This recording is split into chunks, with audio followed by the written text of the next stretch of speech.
ચલો વિદ્યાર્થી મિત્રો, અગાઉના વિડીયોમાં આપણે પ્રાણીઓ દ્વારા પરાગનયનની ઘટનાનો અભ્યાસ કર્યો હતો.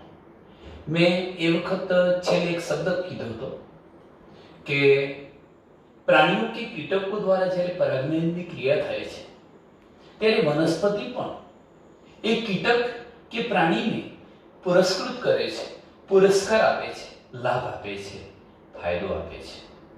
તો અહીંયા પણ આપણે એક એવી ઘટનાનો અભ્યાસ કરી લઈએ કે કેટલીક જાતિઓમાં પુષ્પીય પુરસ્કાર સ્વરૂપે કેટલીક જાતિઓમાં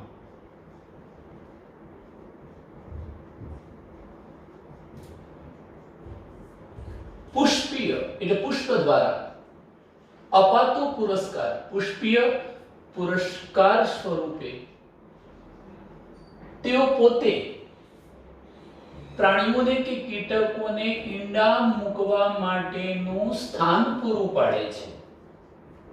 સ્થાન પૂરું પાડે છે. આ પુરસ્કાર કહેવાય. આનો મતલબ એ થાય કે કેટલીક વનસ્પતિની જાતિઓ જ્યારે કીટકો કે પ્રાણીઓ દ્વારા પરાગનયન કરે છે ત્યારે બદલામાં એક કીટક કે એક પ્રાણીને પોતાના ઈંડા કોઈ પણ પ્રકારના અન્ય પ્રાણીઓ નુકસાન ન કરે એ રીતે સલામત સ્થાન પૂરું પાડે છે.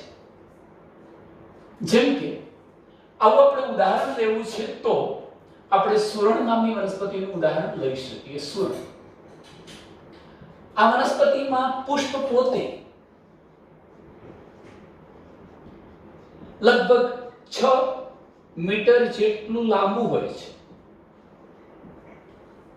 આ 6 મીટર જેટલું લાંબુ પુષ્પ એની મુલાકાત લેતા કીટકો કે પ્રાણીઓને ઈંડા મૂકવા માટેનું સલામત સ્થળ પૂરું પાડશે. આમે આપણે વિચારી શકીએ છીએ કે પુષ્પ ઊંચું હોવાથી સામાન્ય રીતે એને સાપ વગેરેથી એના ઈંડા ખવાઈ જવાનો કોઈ ભય રહેતો નથી. એટલે અહીંયા બંનેને પરસ્પર ફાયદો થયો કે આવા મુલાકાતી પક્ષી, પ્રાણીઓ, કીટકો વગેરેને ઈંડા મૂકવા માટેનું સલામત સ્થાન મળ્યું. બદલામાં એ જ કીટક કે પ્રાણી દ્વારા આ વનસ્પતિમાં પરાગનયનની ક્રિયા થાય છે. મિત્રો, એક બીજું ઉદાહરણ એવું જ તમને આપું છું. ફૂદા, જેને આપણે પતંગિયા, કીટકો વગેરે કહીશું, ફૂદા, અને યુક્કા નામની વનસ્પતિ. યુક્કા વનસ્પતિ, આ બંને ફૂદા કે કીટક એ શું છે? એક પ્રકારનું પ્રાણી છે અને આ શું છે? વનસ્પતિ. આ બંને એકબીજા વગર, એકબીજા વિના પોતાનું જીવન ચક્ર એટલે કે લાઈફ સાયકલ પૂરું કરી શકતા નથી. કેવી રીતે? તો આ યુક્કા નામની વનસ્પતિમાં એનું હું અહીંયા બીજાશય બતાવું છું, સ્ત્રી કેસરનું બીજાશય, અને આ છે એનું પરાગાશય. સ્ત્રી કેસરનો ભાગ બતાવ્યો. મિત્રો, આપણે જાણીએ છીએ કે બીજાશયના પોલાણમાં અંડક આવેલું હોય છે જે ફલન પામીને બીજમાં ફેરવાવાનું છે. અંડક ફલન પ્રક્રિયાને અંતે બીજમાં ફેરવાવાનું છે. અહીં આપણે એ પણ જાણીએ છીએ કે અંડકની અંદર ભ્રૂણપુટ હશે અને ભ્રૂણપુટની અંદર એકકીય અંડકોષ પણ હોય છે. એકકીય અંડકોષ પણ હોય છે. આ માહિતી અગાઉ આપણે જોઈ ગયા છીએ. હવે શું થવાનું કે આ ફૂદા નામના કીટકો જે હતા એ પોતે એમના ઈંડા ક્યાં મૂકે છે? તો એ ઈંડા મૂકશે બીજાશયના પોલાણમાં. આ બીજાશયના પોલાણમાં પોતાના ઈંડા મૂકે છે.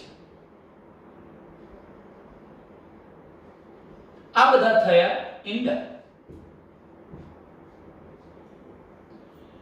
જ્યારે આ ફૂદા કે કીટકો ઈંડા મૂકવા માટે આ યુક્કા નામની વનસ્પતિ પર આવશે એ વખતે કોઈ બીજી વનસ્પતિ, એ જ પ્રકારની વનસ્પતિ ની જે પરાગરજ છે એને પોતાની સાથે લેતા આવશે. અને જો એ પરાગરજ અહીંયા આવે તો સ્વાભાવિક છે કે પરાગરજનું અંકુરણ થશે, અંકુરણ નલિકા નિર્માણ પામશે, જે ધીરે ધીરે પસાર થઈ અંડકમાં આવશે અને પોતાના નરજન્યુને અંડકની અંદર મુક્ત કરશે. આ નર અને માદા બંને જન્યુઓ જોડાશે, એકકીય રચના જોડાશે, ત્યાં આપણને દ્વિકીય યુગ્મનજ મળશે. યુગ્મનજ ઝાયગોટ ફલિતાંડ યુગ્મનજ, અને એ જ યુગ્મનજમાંથી બીજનો વિકાસ થશે. એટલે એવું કહી શકાય મિત્રો કે ફલનને અંતે સમગ્ર અંડક બીજમાં ફેરવાઈ જશે. હવે આવી વનસ્પતિઓમાં જ્યારે બીજનો વિકાસ થાય છે, બીજનો વિકાસ શરૂ થાય છે, એ જ વખતે આ દરેકે દરેક ઈંડામાંથી એની ઈયળ કે ડીંબ બહાર આવે છે. આમ તમે જોઈ શકો છો કે અહીંયા ફૂદાને પણ ફાયદો થાય છે અને યુક્કા નામની વનસ્પતિને પણ ફાયદો થાય છે. પરસ્પરતા છે, બંનેને લાભ થાય છે. આ લાભદાયી સંબંધ છે એમ પણ કહી શકીએ. માટે જ આપણે કહ્યું કે આ બંને એકબીજા વગર પોતાનું જીવન ચક્ર પૂર્ણ કરી શકતા નથી. મિત્રો, અહીં સુધીની ચર્ચા આપણે કરી. હવે કેટલીક વખત આપણી આસપાસ જોવા મળતી એવી ઘણી બધી વનસ્પતિઓ છે કે જેનું આપણે ઓબ્ઝર્વેશન કરી શકીએ, અવલોકન કરી શકીએ. તમે જાણતા હશો એવી વનસ્પતિઓના હું તમને કેટલાક ઉદાહરણો આપું છું. કાકડી છે, કેરી, પીપળ, કોથમીર, તમાકુ, લીંબુ, નીલગિરી, ડુંગળી, લોબિયા, કેળા, ગુલાબ, આવી બધી વનસ્પતિઓ જે છે એ બધી જ વનસ્પતિઓનું આપણે શું અવલોકન કરી શકીએ? આ બધી જ વનસ્પતિઓમાં આપણે કેવું અવલોકન કરી શકીએ? તો આ બધી જે વનસ્પતિઓના મેં તમને નામ કહ્યા, સામાન્ય રીતે આપણા ઘરની આજુબાજુ જોવા મળતી આ વનસ્પતિઓ છે. આ વનસ્પતિઓમાં આપણે સમગ્ર દિવસ દરમિયાન એનું અવલોકન કરવાનું છે કે એ વનસ્પતિ પર અથવા એ વનસ્પતિના પુષ્પ પર કયા પ્રકારના કીટકો, કયા પ્રકારના પ્રાણીઓ એની મુલાકાત લેવા માટે આવે છે. મુલાકાત લીધા પછી શું એ કીટક કે એ પ્રાણી પરાગરજની એટલે કે પરાગાશયની પણ મુલાકાત લે છે અને પરાગાસનની પણ મુલાકાત, આ બંનેની મુલાકાત લે છે કે ફક્ત પરાગાશયની મુલાકાત લે છે? એ પણ આપણે અવલોકન કરી શકીએ.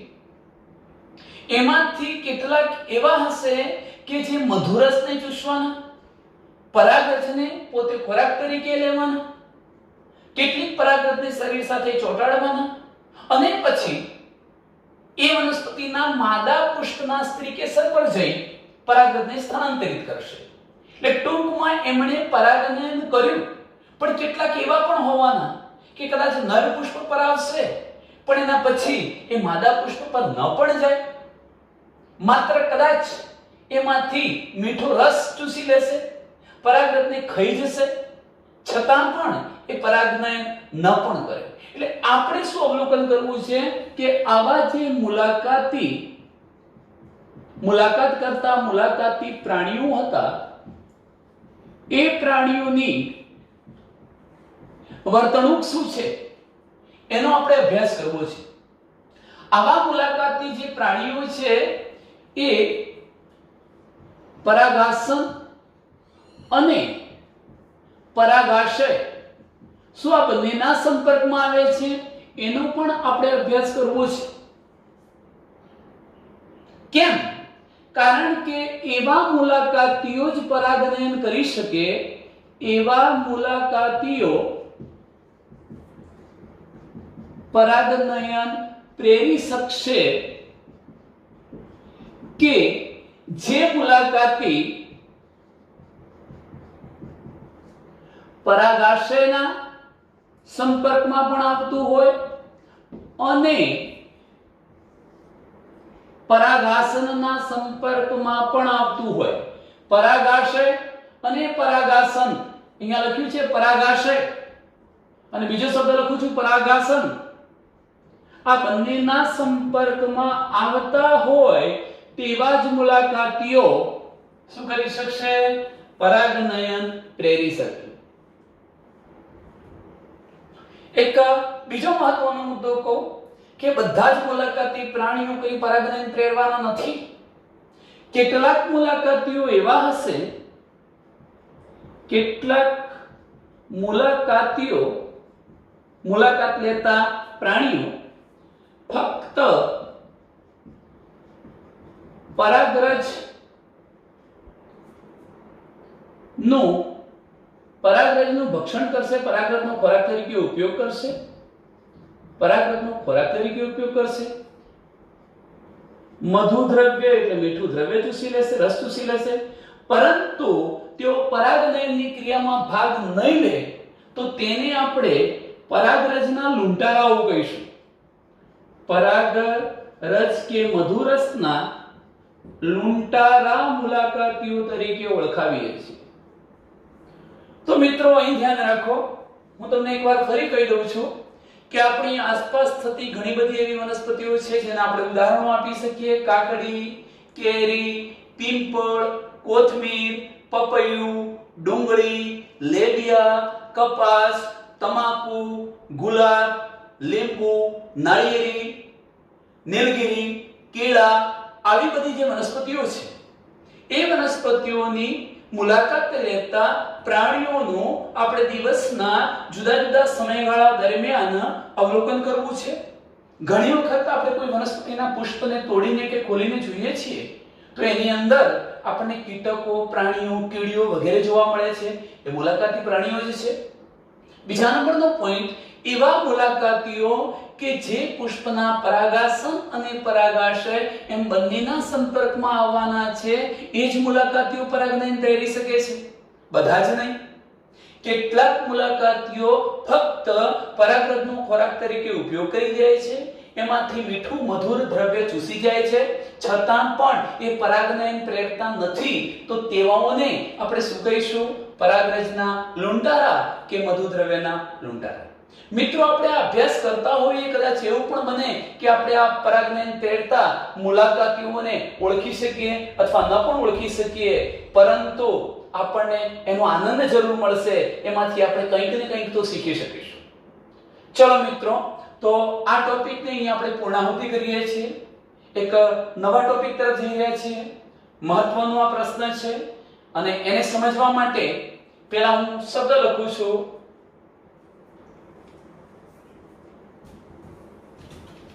બાહ્ય સંવર્ધન પ્રયુક્તિઓ. બાહ્ય સંવર્ધન પ્રયુક્તિઓ એટલે શું? આ શબ્દને સમજવા માટે સર્વપ્રથમ આપણે અંતઃસંવર્ધન શું છે એનો પણ સહેજ ઉલ્લેખ કરવો રહ્યો. જો અંતઃસંવર્ધન ન સમજીએ તો એની સાપેક્ષમાં બાહ્ય સંવર્ધન શું છે એ સમજી શકાતો નથી. તો મિત્રો, પહેલા હું બાહ્ય સંવર્ધન સમજાવું એ પહેલા બાહ્ય સંવર્ધન માટેની પ્રયુક્તિ અનુકૂલન. બાહ્ય સંવર્ધન માટેની પ્રયુક્તિઓ. બાહ્ય સંવર્ધન માટે એક બીજો શબ્દ હું લખી નાખું, પરપરાગનયન. આપણે શરૂઆતમાં એને ભણી ગયા. પરપરાગનયન. પરપરાગનયન કરવા માટે વનસ્પતિમાં જોવા મળતા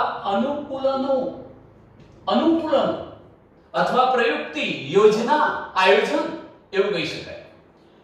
બાહ્ય સંવર્ધન પ્રયુક્તિઓ અથવા પરપરાગનયન માટેના અનુકૂળ. મિત્રો, યાદ કરો, મેં તમને શરૂઆતના દિવસોમાં 2-3 દિવસ પૂર્વે એવું કીધું હતું કે પરાગનયનના મુખ્ય 2 પ્રકાર પડતા હતા, સ્વપરાગનયન અને પરપરાગનયન. પરપરાગનયન એટલે બાહ્ય સંવર્ધન. તો સ્વપરાગનયન એટલે શું? સ્વપરાગનયનને આપણે નામ આપીશું અંતઃસંવર્ધન. ઇનબ્રીડિંગ, અંતઃસંવર્ધન. અને યાદ કરો, એ વખતે મેં તમને કહ્યું હતું કે સ્વપરાગનયનમાં મુખ્યત્વે 2 ભાગ પડતા હતા, સ્વફલન, ઓટોગેમી, અને બીજો એક ટોપિક હતો ગાયટેનોગેમી. સ્વપરાગનયન, અંતઃસંવર્ધન. સ્વપરાગનયનના 2 પ્રકારો હતા, સ્વફલન અને ગાયટેનોગેમી. એનો અર્થ એવો થયો કે કે જો વનસ્પતિમાં સહફલન થાય છે તો પણ અને ગાયટેનોગેમી થાય છે તો પણ એમ કહી શકાય કે અંતઃસંવર્ધન થાય છે, સ્વપરાગનયન થાય છે. આ અંતઃસંવર્ધન માટેની અગાઉ આપણે પ્રયુક્તિઓ જોઈ હતી. એમાં મેં એક શબ્દ સમજાવ્યો હતો, એક શબ્દની સમજૂતી આપી હતી, સહપક્વતા. સહપક્વતા યાદ કરો મિત્રો. અને એનાથી વિરુદ્ધ ઓપોઝિટ સાઈડનો મેં શબ્દ લખ્યો તો પૃથક પક્વતા. પૃથક પક્વતા. હું અત્યારે એવું કહી શકું કે સહપક્વતા એ સ્વપરાગનયન અથવા અંતઃસંવર્ધન માટેની પ્રયુક્તિ છે, જ્યારે પૃથક પક્વતા એ પરપરાગનયન અથવા બાહ્ય સંવર્ધન માટેની પ્રયુક્તિ છે.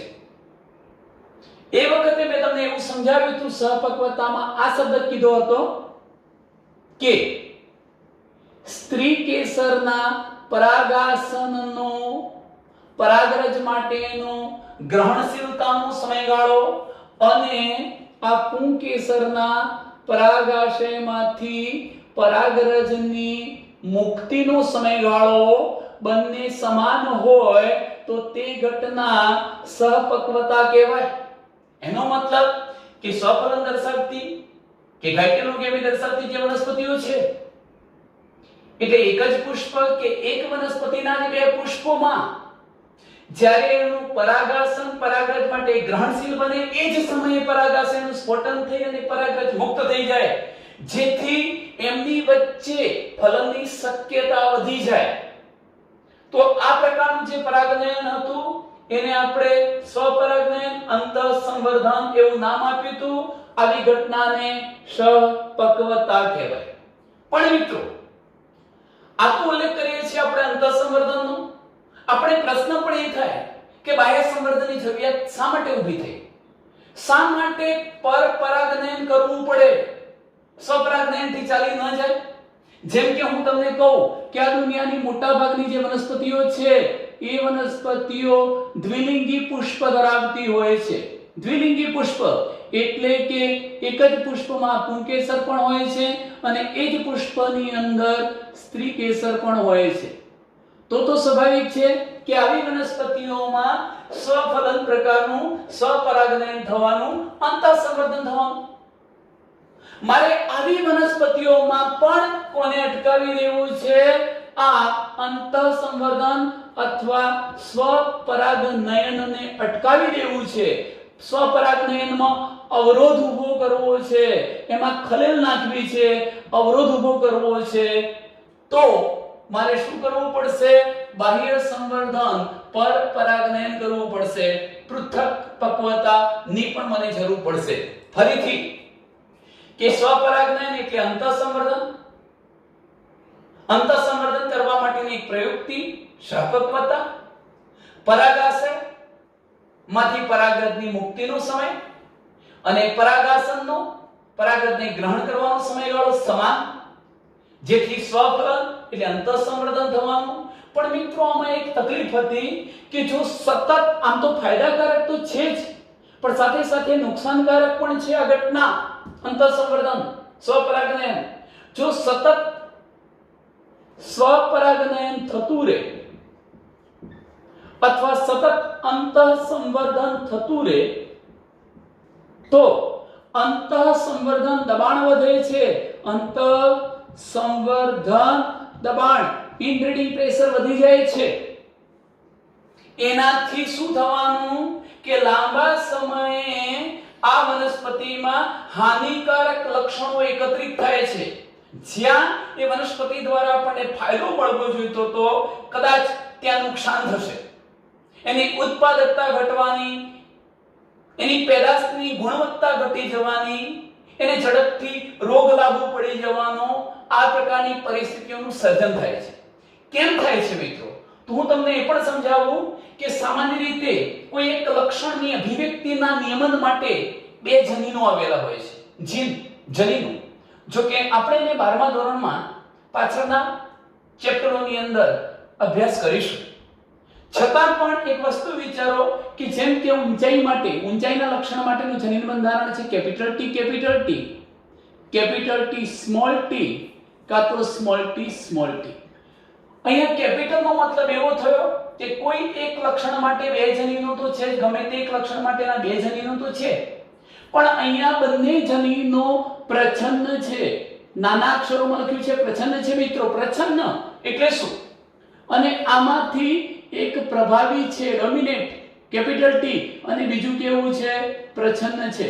જ્યારે આમાં બંને કેવા છે પ્રભાવી છે. પ્રભાવી અને પ્રચ્છન્ન એટલે શું? કોઈ એક લક્ષણની અભિવ્યક્તિનું નિયમન કરતા બે જનીનો પૈકી, આ બે જનીનો પૈકી જે જનીન પોતાની અભિવ્યક્તિ વ્યક્ત કરી શકતું નથી, જે જનીન પોતાનું લક્ષણ અભિવ્યક્ત કરી શકતું નથી તે પ્રચ્છન્ન જનીન. અથવા એમ કહી શકું કે બે પૈકી જે પોતાની અભિવ્યક્તિને વ્યક્ત કરી શકે છે એ કોણ? પ્રભાવી. પ્રભાવી અને પ્રચ્છન્ન બંને જનીનો હાજર હોય ત્યારે સામાન્ય રીતે આ પ્રભાવી જનીન પ્રચ્છન્ન જનીનની અસરને દબાવી દે છે, અભિવ્યક્ત થવા દેતો નથી. તો એક લક્ષણની અભિવ્યક્તિનું નિયમન કરતા બે યુગ્મ જનીનો પૈકી જે જનીન અભિવ્યક્ત થાય તે પ્રભાવી અને ન અભિવ્યક્ત થાય તે પ્રચ્છન્ન. હવે મિત્રો વિચારી લો કે કોઈ એક વનસ્પતિમાં આ રોગ માટેનું જનીન છે, રોગ માટેનું જનીન, પરંતુ એ પ્રચ્છન્ન છે.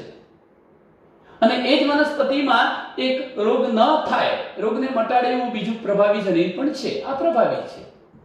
આ બે જનીનો થઈ ગયા, એક અને બે. ફરી હું બીજી વનસ્પતિ લઉં છું, એમાં આ એક પ્રભાવી જનીન લઉં છું અને બીજું એક પ્રચ્છન્ન જનીન લઉં છું. શું આ વનસ્પતિઓ રોગિષ્ટ બનવાની? ના. કેમ ના બને? આ પણ રોગિષ્ટ નથી, આ પણ રોગિષ્ટ નથી. એટલા માટે કે ત્યાં પ્રભાવી જનીનની હાજરી છે. રોગ માટેના જનીનોની અભિવ્યક્તિને અટકાવી દેશે એટલે રોગ નહીં થાય. પરંતુ આ વનસ્પતિમાં હું એમ કહી શકું કે એક જ વનસ્પતિના પુષ્પ વચ્ચે સતત ને સતત સ્વફલન અંતઃસંવર્ધન થતું રહે. તો મિત્રો એવું પણ થવાનું છે કે આવા હાનિકારક પ્રચ્છન્ન જનીનો એકત્રિત થઈ જવાની સંભાવના રહે, એટલે એક લક્ષણ માટેના બંને પ્રચ્છન્ન જનીનો એકત્રિત થઈ જાય.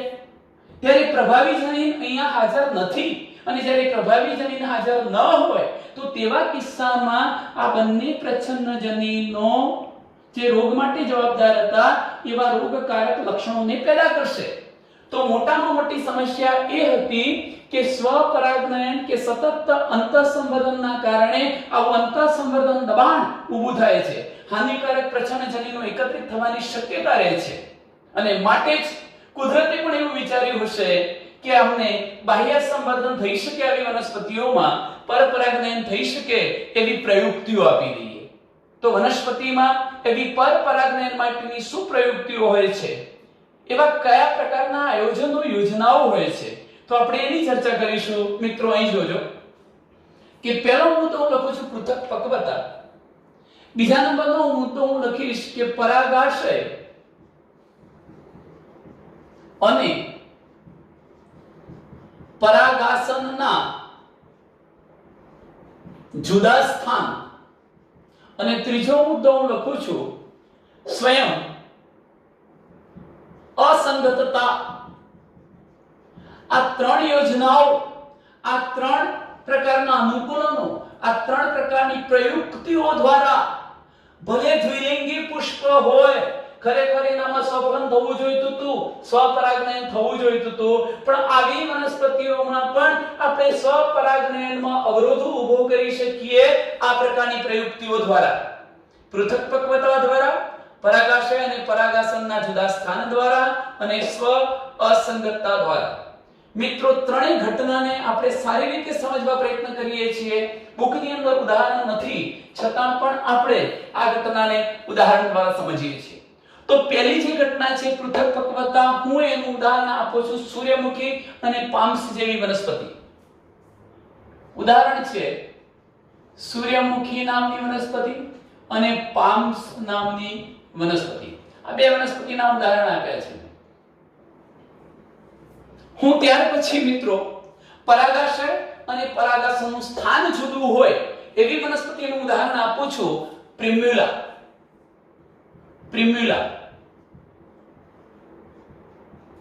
અને સ્વ અસંગતતા થતી હોય એવી વનસ્પતિનું ઉદાહરણ આપું છું માલવા. મેં અહીંયા કેટલીક વનસ્પતિના ઉદાહરણ આપ્યા છે. હવે આપણે એવું કહી શકીએ કે સૂર્યમુખી અને પાંખી વનસ્પતિમાં સ્વપરાગનયનની અંદર અવરોધ ઊભો કરવા માટે એટલે અંતઃસંવર્ધનને અટકાવી દેવા માટે અને બાહ્ય સંવર્ધન પ્રેરી દેવા માટે પરપરાગનયન કરવા માટે પૃથક્પક્વતા જોવા મળે છે. પ્રિમ્યુલા જેવી વનસ્પતિમાં સ્વપરાગનયનમાં અવરોધ ઊભો કરવા, અંતઃસંવર્ધન અટકાવી દેવા અને આ બાહ્ય સંવર્ધનને પ્રેરવા માટે પરાગાશય અને પરાગાસનના જુદા જુદા સ્થાન આવેલા હશે, જુદી જગ્યાએ સ્થાન હશે. અને માલવા જેવી વનસ્પતિમાં સ્વ અસંગતતા જોવા મળે છે. ચલો ક્રમિક રીતે આપણે એને સમજીએ. પહેલો પોઈન્ટ છે પૃથક્પક્વતા. મિત્રો આ પુષ્પ તો હું દ્વિલિંગી જ દોરું છું, ઉભયલિંગી એટલે સ્ત્રી કેસર અને પુંકેસર બંને ધરાવે.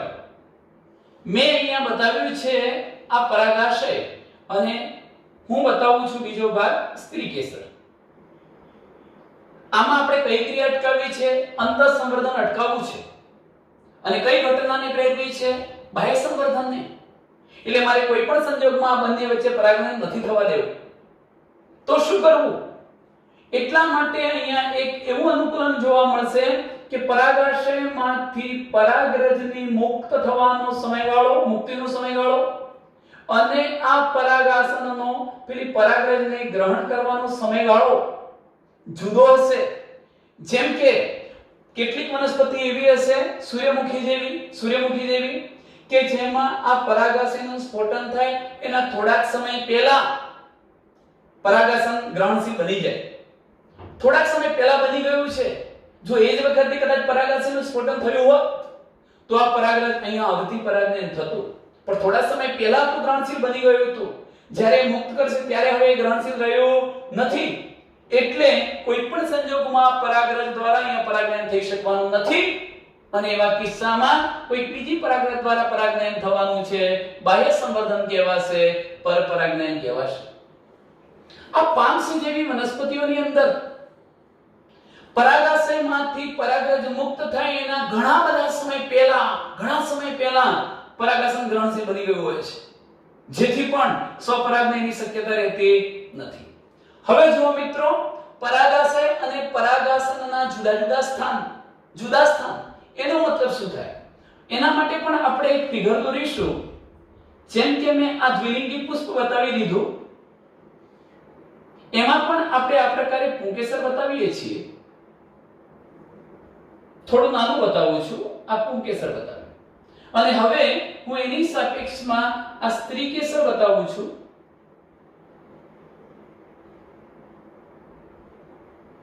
તો મિત્રો તમે જોઈ શકો છો કે અહીંયા સામાન્ય રીતે પુંકેસર લાંબુ હતું, પરાગાશયનું સ્થાન ઊંચે હતું અને પરાગાસનનું સ્થાન નીચે હતું. એટલે આ પરાગરજ દ્વારા કદાચ શું થઈ શકે? સ્વપરાગનયન થઈ શકે.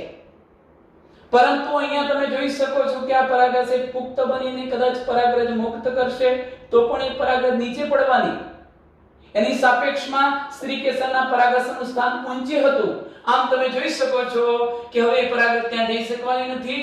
અહીંયા પરાગનયન કરવું હોય તો બીજી કોઈ પરાગરજની આવશ્યકતા રહેવાની છે. માટે આ પ્રયુક્તિને આપણે એવું કીધું કે પરાગાશય અને પરાગાસનના સ્થાન જુદા હોય, જુદી જગ્યાએ હોય છે. ચલો ત્રીજી બાબત હું તમને સમજાવું છું. સ્વ અસંગતતા માલવા નામની વનસ્પતિમાં આ બંને પ્રયુક્તિઓ તો સ્વફલન અથવા સ્વપરાગનયનને અટકાવે જ છે. સ્વપરાગનયનને અટકાવતી અને બાહ્ય સંવર્ધનને પ્રેરતી ત્રીજી પ્રયુક્તિ છે સ્વસંગતતા. જો કે આ એક જનનિક ક્રિયાવિધિ છે. જનનિક ક્રિયાવિધિ કેવી રીતે? એમાં શું થવાનું તો એને પણ ઉદાહરણ દ્વારા સમજીએ.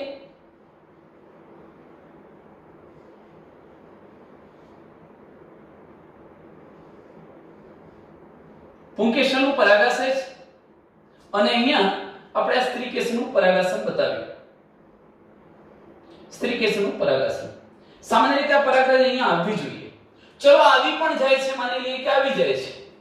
આ પરાગરજ અહીંયાથી અહીં આવી તો ગઈ, પણ ફલનની શક્યતા ક્યારે રહે જો આ પરાગરજ સ્ત્રી કેસરના પરાગાસન પર આવીને અંકુરણ પામે, અંકુરણ નલિકા બનાવે, એમાં નરજન્યુઓ બને તો ફલન થાય.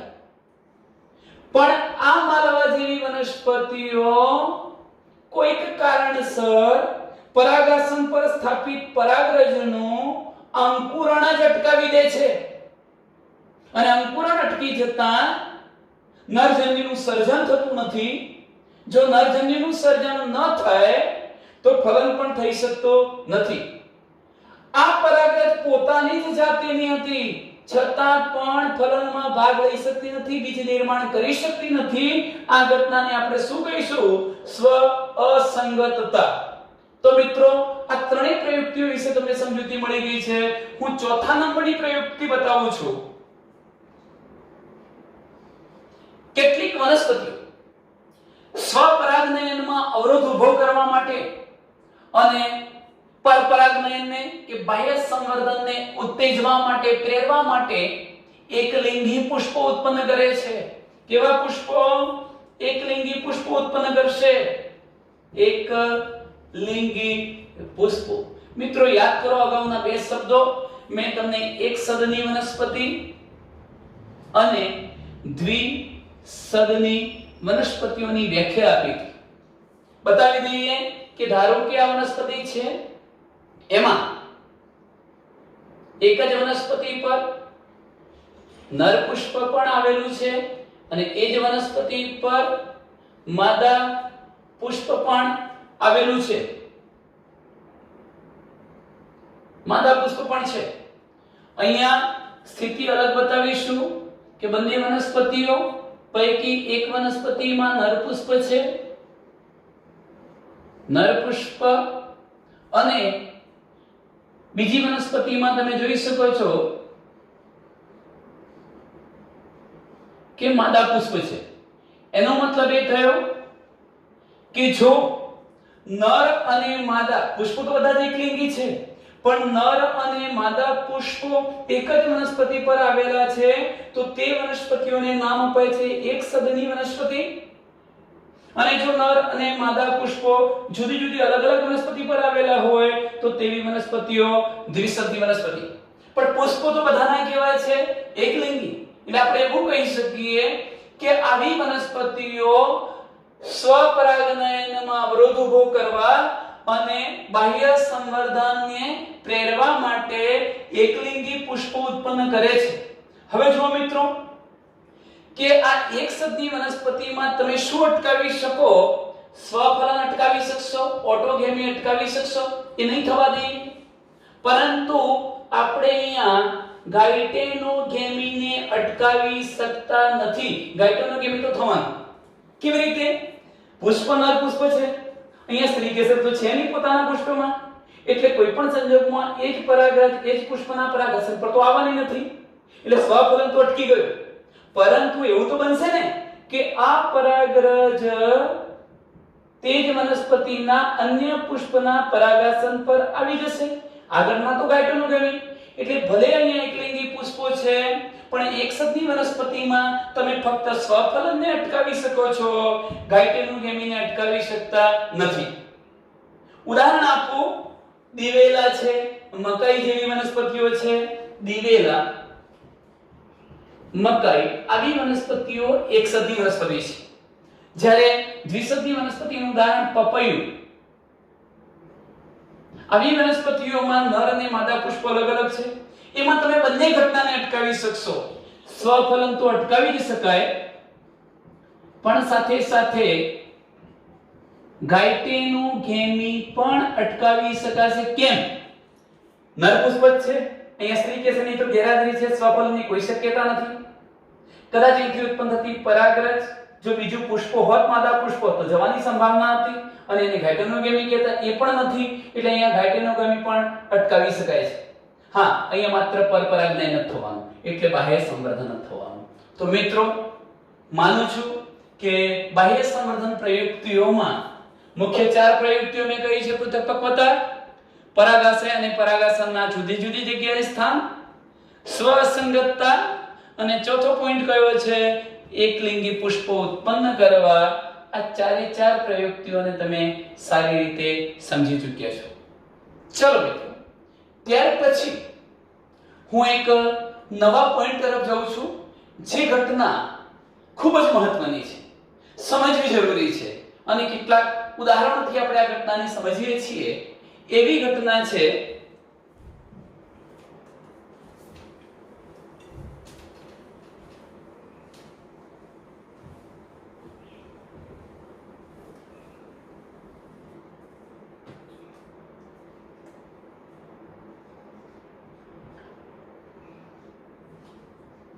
પરાગરજ,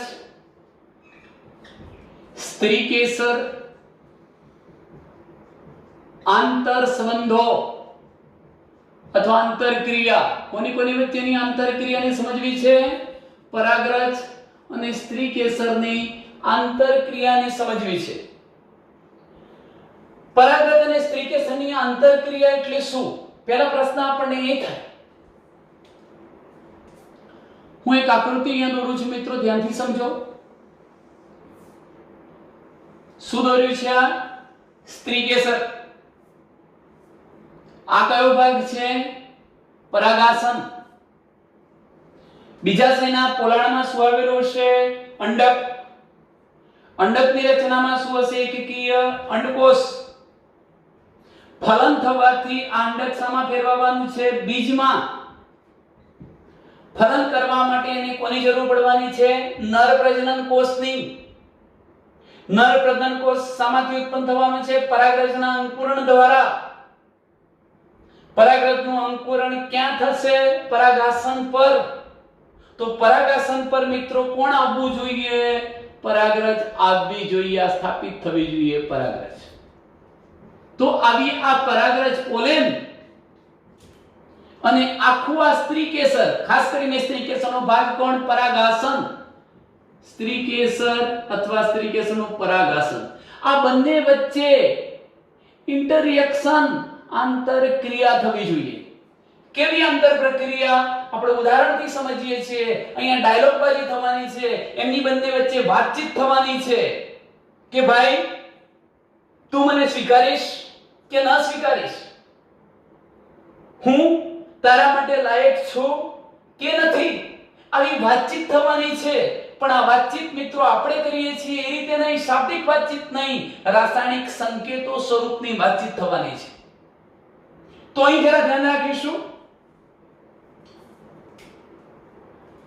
પરાગનયનની ક્રિયા જ્યારે થાય છે, પરાગનયનની ક્રિયાથી યોગ્ય પ્રકારની જ પરાગરજ આવશે એવું કહી શકાય? જ્યારે પરાગનયનની ક્રિયા થાય એટલે આને જરૂરી હતી એવી જ પરાગરજ અહીંયા આવશે એવું કહી શકાય? ના, એ પરાગરજ કદાચ એને યોગ્ય ન હોય એવી અયોગ્ય પણ આવી જવાની, ખોટી પરાગરજ પણ આવી જવાની, અને કદાચ એને જરૂર હતી એના માટે સ્વીકાર્ય હતી એવી સાચી પરાગરજ પણ આવવાની।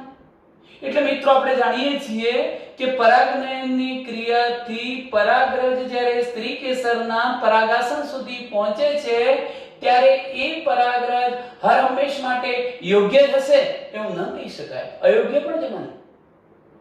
અને અયોગ્ય પરાગરજ જશે ત્યારે આ સ્ત્રીકેસરનું પરાગાસન એને ના પાડી દેશે કે મને તારી જરૂરિયાત નથી, તું મારા માટે અનએક્સેપ્ટેડ છે, અસ્વીકૃત છે, અસ્વીકાર્ય છે। અને જો સાચી હશે તો એને કહેશે કે મને તારી જરૂર છે, તું મારા માટે સ્વીકાર્ય છે, તું મારા માટે સંગત છે, અસંગત નથી। તો મિત્રો અહીં જે પરાગનયનની ક્રિયાથી સ્ત્રીકેસરના પરાગાસન પર પરાગરજ આવે છે એ પરાગરજ બે પ્રકારની હોય છે, ખોટા પ્રકારની ખોટી પરાગરજ અને સાચી પરાગરજ। આ સાચી પરાગરજ જેને વનસ્પતિનું સ્ત્રીકેસર સ્વીકારવાનું છે એને આપણે સંગત પરાગરજ કહીશું, સ્વીકાર્ય પરાગરજ કહીશું। અને ખોટી પરાગરજ છે એને આપણે અસંગત પરાગરજ કહીશું, અસ્વીકાર્ય પરાગરજ કહીશું। હવે મિત્રો એક પ્રશ્ન પૂછું છું, જો વનસ્પતિમાં ઓકે મિત્રો, 2 મિનિટમાં આપણે આ ટોપિકની ચર્ચા કરીએ છીએ. ઓકે, જો મિત્રો, અત્યાર સુધી આપણે શું ચર્ચા કરી? મેં મહત્વનો પોઈન્ટ એ કહ્યો કે પરાગનયનની ક્રિયાથી સ્ત્રી કેસરના પરાગાસન પર આવેલી પરાગરજ સંગત જ હશે એવું કદાચ ન પણ બને. સંગત એટલે પોતાની જ હશે એવું ન પણ બને. કેટલીક વાર એ સ્વયં અસંગત પણ હોય. સ્વયં અસંગત એટલે શું? બીજા નંબરની આકૃતિને સમજીએ કે વનસ્પતિ તો એક જ છે, પરંતુ પુષ્પો કેવા છે? જુદા. ખરેખર તો આ પરાગરજ અહીંયા આવવી જોઈતી હતી, અને જો એ પરાગરજ અહીંયા આવી જાય તો એ પણ સંગત બની જાય. પણ કદાચ એ પણ ઘટના શક્ય ન બની. માની લો કે નથી આવતી આ, એટલે એ પણ સંગત ન બની શકી. તો હવે ત્રીજા નંબરનો પોઈન્ટ જુઓ.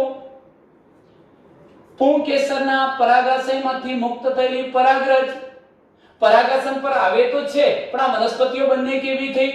જુદી. છોડ કેવા થયા? જુદા. ભલે એક જ જાતિ ના હોય, પણ છોડ બંને જુદા થયા. આ બંનેનું જનીન બંધારણ એકબીજાથી કેવું હશે? જુદું. અને જો જનીન બંધારણ જુદું હોય તો સ્વાભાવિક છે કે આ પરાગાસન કદાચ આ પરાગરજને ના પાડી દે કે તું મારા માટે સ્વીકાર્ય નથી, તો એને આપણે શું કહીશું? અસંગત પરાગરજ. અસંગત પરાગરજ. તો મિત્રો અહીં જોજો કે પરાગનયનની ક્રિયાથી પરાગાસન પર સ્થાપિત થયેલી પરાગરજ પોતાની જ જાતિની હોય એવું સંભવ નથી. સંભવ તો છે, પણ એ હર હંમેશ માટે શક્ય નથી. બીજા નંબરનો મુદ્દો કે કદાચ પોતાની જ જાતિની હોય તો પણ ખોટી હોઈ શકે, કારણ કે જાતિ તો એક જ હતી, પણ બીજેથી આવતી હતી એટલે ખોટી હોઈ શકે. બીજી જાતિની તો ખોટી હોવાની જ છે, પણ બંનેનું જનીન બંધારણ અલગ અલગ હતું, માટે પણ એ ખોટી હોઈ શકે. તેવા સંજોગોમાં પરાગાસન પરાગરજને ગ્રહણ કરતો નથી. ચલો મિત્રો, હવે ઘટના જોઈએ છીએ. જોજો કે આ તો એક જ પુષ્પ વચ્ચેની પરાગરજ હતી કે આ પરાગરજ પહેલા અહીં આવે છે, આપણે એવું સ્વીકારી લઈએ. જે લાલ પેનથી બતાવું છું, લાલ રંગથી. ચલો, આ પરાગરજ પણ એક જ વનસ્પતિના બે પુષ્પો વચ્ચે છે, એટલે એને પણ હું લાલ રંગની બતાવું છું. જનીન બંધારણ સમાન છે, પણ અહીંયા આ બંને છોડ અલગ છે. જનીન બંધારણ કેવું હશે? જુદું. અને માટે એનામાંથી ઉત્પન્ન થતી જે પરાગરજ છે એ પરાગરજને હું બ્લેક કલરથી બતાવું છું. બ્લેક કલરથી. એનો મતલબ શું થયો કે આ બ્લેક કલરથી જે બતાવી છે એ ખોટી પરાગરજ છે, અસંગત પરાગરજ છે, સંગત નથી, અસંગત છે. અને આ બંને કેવી છે? સંગત પ્રકારની. તો હવે ટૂંકમાં પરાગાસન પર ખોટી અને સાચી એમ બંને પ્રકારની, જોજો, આ અસંગત એટલે ખોટી અને આ સંગત એટલે સાચી, બંને પ્રકારની પરાગરજ આવી છે. હવે અંકુરણની છૂટ કોને મળશે? પરાગાસન કોને ગ્રહણ કરશે? કોનું અંકુરણ થવા દેશે? એના માટે અહીંયા આ પરાગરજ અને આ સ્ત્રી કેસરના પરાગાસન વચ્ચે સંવાદ, ડાયલોગબાજી થાય છે, વાતચીત થાય છે. જો કે મેં તમને કહ્યું મિત્રો કે રાસાયણિક વાતચીત થાય છે, રાસાયણિક સંદેશાઓ સ્વરૂપથી. એ પણ કહી દઉં કે આ પરાગાસનમાં સાચી પરાગરજને અને ખોટી પરાગરજને ઓળખવાની ક્ષમતા હોય છે. પરાગાસનની સાચી અને ખોટી પરાગરજને ઓળખવાની ક્ષમતાના આધારે જ પરાગરજ કાં તો અસ્વીકૃત કે સ્વીકૃત બનવાની છે. આ સ્વીકૃત બનશે, આ સ્વીકાર્ય બનવાની છે. એનો આધાર પરાગરજના રાસાયણિક ઘટકો પર રહેલો છે, કારણ કે પરાગરજના રાસાયણિક ઘટકો મધ્યસ્થી કરે છે, સમજાવટ કરે છે કે ભાઈ અમે તને લાયક છીએ, તારા માટે યોગ્ય છીએ, તારા જેવું જનીન બંધારણ ધરાવીએ છીએ, તું અમારો સ્વીકાર કર. આવો સંવાદ થાય છે. અને મિત્રો, જો પરાગરજ સાચી એટલે કે સંગત હશે તો શું થવાનું? ફલન ઘટના થવાની, પશ્વ ફલન ઘટના પણ થવાની. એટલે શું? સાચી હશે તો પરાગાસન અપરાગરજનું અંકુરણ થવા દેશે, અંકુરણ નલિકા બનશે. અંકુરણ નલિકા બનવાથી અંડકમાં રહેલા અંડકોષનું ફલન થવાનું, બીજ બની જવાનું. જો ફલન ઘટના તો થઈ જ ગઈ, અને બીજ બનવું પછી આખું સમગ્ર બીજાશય ફળમાં ફેરવાઈ જવું, અને પશ્વ ફલન ઘટના કહેવાય. એટલે પશ્વ ફલન ઘટના થવા દેશે. તો મિત્રો તમને ખબર પડી ચૂકી હશે કે સંગત એટલે સ્વીકાર્ય, અસંગત એટલે અસ્વીકાર્ય. સંગત એટલે સાચી પરાગરજ, અસંગત એટલે ખોટી પરાગરજ. જો પરાગાસન પર સંગત પરાગરજ આવશે તો જ ફલન અને પશ્વફલન જેવી ઘટનાઓ થવાની, બાકી થઈ શકે નહીં. અહીંયા શું ઘટના બની એમ કહી શકાય? પરાગરજ અને પરાગાસન વચ્ચે આંતરક્રિયાઓ થઈ, વાતચીત થઈ, એને સ્વીકારવું કે ન સ્વીકારવું એવી ડાયલોગબાજી થઈ. આ ઘટનાને આપણે પરાગસ્ત્રી કેસર આંતરક્રિયા તરીકે ઓળખાવીએ છીએ.